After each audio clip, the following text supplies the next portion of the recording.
Found any description yet which can tie all these fields together, but for me I find it's absolutely fascinating because it's so similar to the descriptions that yogas and Buddhism have always presented about the nature of the universe being emptiness, form in emptiness, emptiness being form, and the form being empty.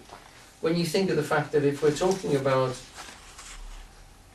atoms and we make the nucleus about the size of a football, the electrons, or the nearest electron, would be somewhere around about Stoke. So there's an awful lot of space inside an atom. There's an awful lot of nothing, structured space or vacuum, if you like, or something which we can't detect inside of it, something which is so small, infinitely inaccessible to our instruments, which is what we're talking about, which is very important because we're going to go on in a few moments just to talk about that from an experiential point of view. Okay? Right. Hefsy, would you like to read the next quote, which goes on from that? Quantum events are not cause. Causal. Cause. Sorry. Oh. Yeah, it's typing out. Yes. You threw me, I thought it I've was sacked him, he's a not square coming bracket. Yeah. Quantum events are not causal. They are inherently unpredictable. The exact instant when a particle is emitted from an atom is entirely random and entirely uncaused. To say that an event is entirely uncaused amounts logically to saying that it is self-caused. And this, as the philosopher Arthur Young argued, is tantamount to saying that the event chooses, that is, exhibits consciousness. Okay. Right.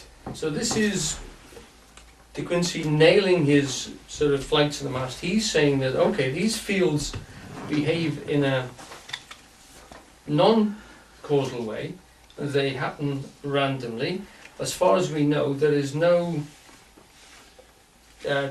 we can't see the mechanism that makes them jump when they jump, is what science is actually saying. We don't know what the mechanism is, and we can't conceive of the type of mechanism that it could be. So we have to say that they're uncertain.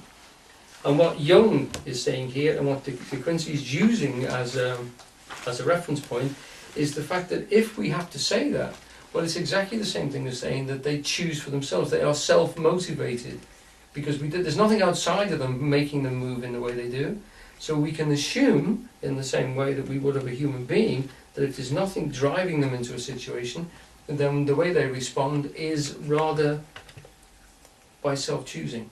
Now, it's a great step to make, but it's a step which allows for the fact that it is possible that, I mean, we tend to assume that things happen in an extremely mechanical way in terms of atomic structures, and they don't. There are all sorts of bonds which form between atoms and to create molecules, and all sorts of field things happening in individual atoms. As far as we know, they don't respond in the same way. They don't respond in a blanket way, they respond in a statistical way, like we do. You can't say what's going to happen to any particular individual human being, but you can say blanket things that most of us can get up late on a Sunday and drift down, eat when we tend to eat. You can't predict exactly what any individual is going to do, but you can generally say, well, sort of, on average, 5 or 6 million people are going to get up later than they do midweek, etc. And so you can make laws like that, but you can't say what any individual atom or person is going to do, even in terms of the fact of the way atoms connect with each other.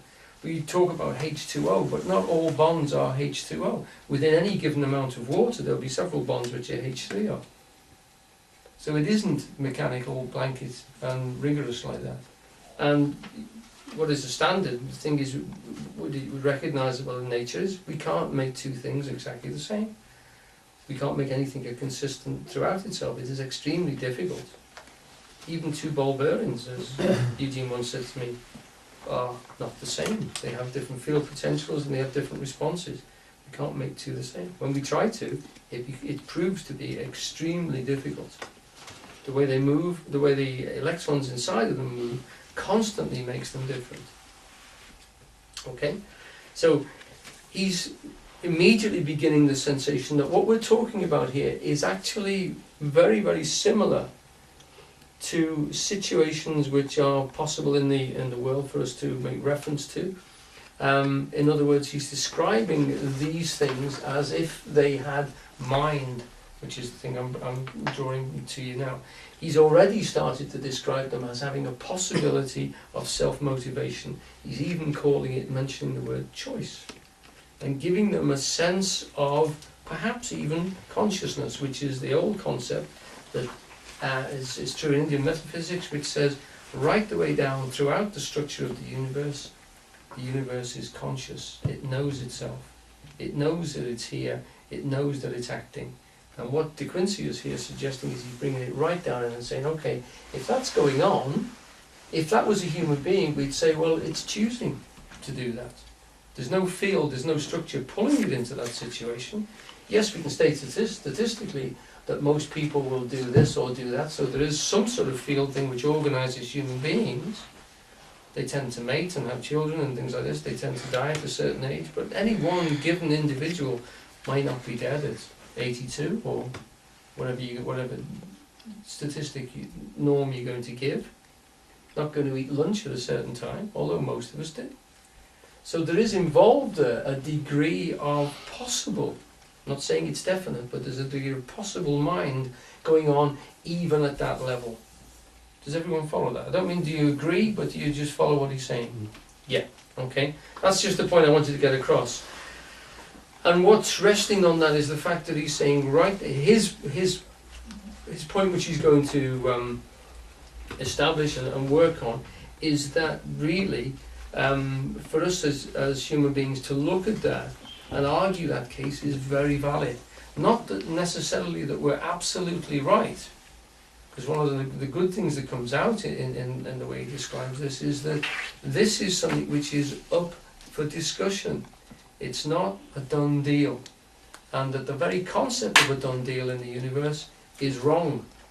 That in fact he's going to come down and say there are no done deals, and there never will be, because as soon as you grab it, it slips through your fingers. Okay? Which is a very old Buddhistic way of describing the way things actually are when you try and grab them.